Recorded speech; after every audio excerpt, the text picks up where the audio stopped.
எங்கிட்ட கேட்காம எடுக்கப்பட்ட கதைகள் நிறைய கதைகள் இருக்கு. அது மலையாள திரையுலகில் வந்து என்னுடைய கதைகளை வந்து விஎம் சக்காரியான்னு ஒருத்தர் வந்து 1999 அவர் வந்து எங்கிட்ட ஒரு பர்மிஷன் வாங்கி நிறைய கதைகளை வந்து மலையாளத்தில் வந்து அவர் டிரான்ஸ்லேட் பண்ணார். விஎம் சக்காரியா அவர் ஹி இஸ் நோ மோர்.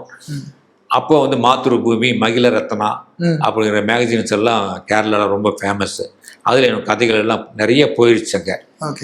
இப்போது அங்கே இருக்கிற வாசகர்கள் என்னுடைய அதாவது கோயம்புத்தூர் பக்கத்தில் பாலக்காடு, அதை கேரளா பாடுறது, அங்கே இருக்க என்னுடைய வாசகர்கள் வந்து சார் இந்த கதை உங்கள் கதை சார், மலையாளத்தில் ஒரு கதை போயிட்டுருக்கு, இந்த கதை வந்து இந்த நாவல்லேருந்து எடுத்திருக்காங்க, ஆனால் இன்டர்வல் மாற்றிருக்காங்க அப்படின்னு நிறைய கம்ப்ளைண்ட்ஸ் வருது.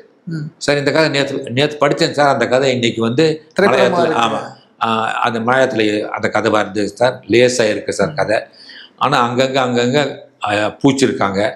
உங்கள் கதையில் அப்பா ரோலு, இதில் அண்ணன் ரோலு, அதில் கிராமம், இதில் நகரம், இது மாதிரி வந்து கதைகளை மாற்றிருக்காங்க சார். புனைவாக மாற்றிருப்பாங்க, ரூட் காமனாக இருக்கும்.